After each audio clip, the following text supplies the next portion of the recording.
2 days gap వచ్చేసరికి మన subscribers అంతా మనల్ని మర్చిపోయారండి. ఇంతకీ గ్యాప్ ఎందుకు వచ్చిందో చెప్పలేదు కదూ. 500 సబ్స్క్రైబర్స్ అయితే గుండంకుల్కి గుండు కొట్టిస్తానని మొక్కున్నానండి. అందుకేనండి గుండంకుల్ గుండు కొట్టించడానికి గుంటకల్లు వెళ్ళాము. 2 డేస్ గ్యాప్ వచ్చింది.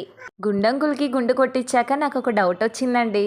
మనం దేవుడికి జుట్టిస్తే గుండు అంటారు, అదే దేవుడు మనకి గుండిస్తే మాత్రం బట్టతల అంటారు. ఎందుకో బట్టతలు ఉన్న వాళ్ళంతా వారానికి ఒకసారి గుండు చేపించుకొని ఆ దేవుడు ముక్కు ఈ దేవుడు ముక్కు అని కవర్ చేసేసేయండి. గుండంకుల్కి గుండు చేయించానని గుండంకుల్ చాలా ఫీల్ అవుతున్నారండి. అందుకే గుండ్రంగా ఉన్న గుడ్డు కూర చేసి గుండంకుల్ని కూల్ చేసేసానండి. సరే కానీ సబ్స్క్రైబ్ చేసుకోవడం మాత్రం మర్చిపోకండే. ఉంటాను.